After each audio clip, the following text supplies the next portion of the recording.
بسم اللہ الحمدللہ والصلاة والسلام علی رسول اللہ۔ آؤ قرآن و نماز سمجھیں آسان طریقے سے 3 منٹ سیریز میں سبق نمبر 32A، جس میں ہم پڑھیں گے سورۃ الاخلاص کا آخری حصہ۔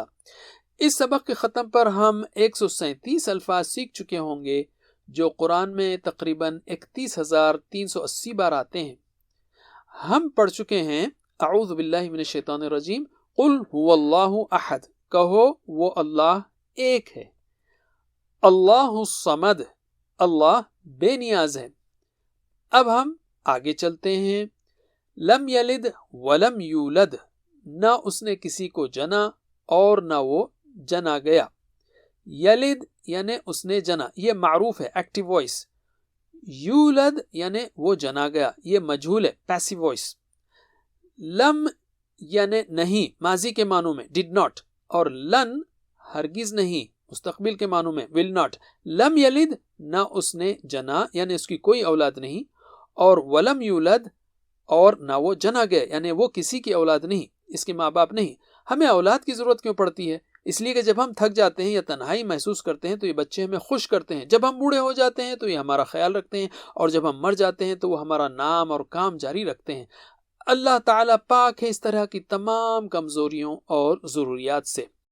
اس سورت کی تلاوت کرتے وقت اپنی ذمہ داری کو محسوس کیجئے کہ ہمیں اس کے پیغام کو بہترین انداز میں تقریباً 200 کروڑ عیسائیوں تک پہنچانا ہے جو یہ مانتے ہیں کہ عیسیٰ علیہ السلام اللہ کے بیٹے ہیں۔ استغفر اللہ۔ وَلَمْ يَكُنْ لَهُ كُفُوًا أَحَدٌ، اور نہیں ہے اس کا کوئی ہمسر، یعنی اس کا کوئی ہمسر نہیں ہے۔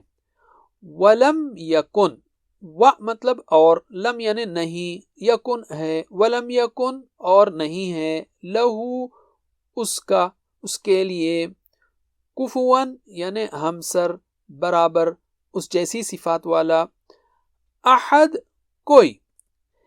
ایک صحابی نے نبی کریم صلی اللہ علیہ وسلم سے کہا کہ وہ اس سورت سے بہت محبت کرتے ہیں۔ اللہ کے نبی نے فرمایا اس سورت سے تمہاری محبت نے تمہیں جنت میں داخل کر دیا۔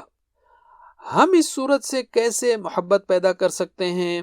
تو پہلا نقطہ لیجئے، اللہ نے ہمیں خالص سچ اور مستند ہدایت پہنچائی۔ اگر ہمیں یہ ہدایت نہ ملتی تو ہم گمراہ ہو چکے ہوتے، کنفیوزڈ رہتے، برے خیالات، برے کاموں میں پڑ چکے ہوتے۔ اس لیے ہمیں اس صورت کو پوری محبت کے ساتھ پڑھنا چاہیے۔ اللہ نے ہمیں پیدا کیا، وہ بہت ہی مہربان ہے، ہمارا خوب خیال رکھتا ہے، اس لیے ہمیں اللہ کا نام محبت کے ساتھ لینا چاہیے اور اس سورت کی تلاوت محبت کے ساتھ کرنی چاہیے۔ اللہ کے جیسا کوئی نہیں۔ ایک اہم بات یہ ہے کہ معاف کرنے میں بھی اللہ کے جیسا کوئی نہیں۔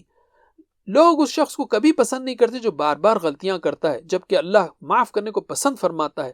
لوگوں سے بار بار سوال کریں تو ہم سے بیزار ہو جاتے ہیں، اور اللہ سے سوال کریں تو وہ سوال کرنے کو پسند کرتا ہے، بار بار دیتا ہے۔ اس طرح غور کریں تو ہمیں اس صورت سے محبت پیدا ہو سکتی ہے انشاءاللہ۔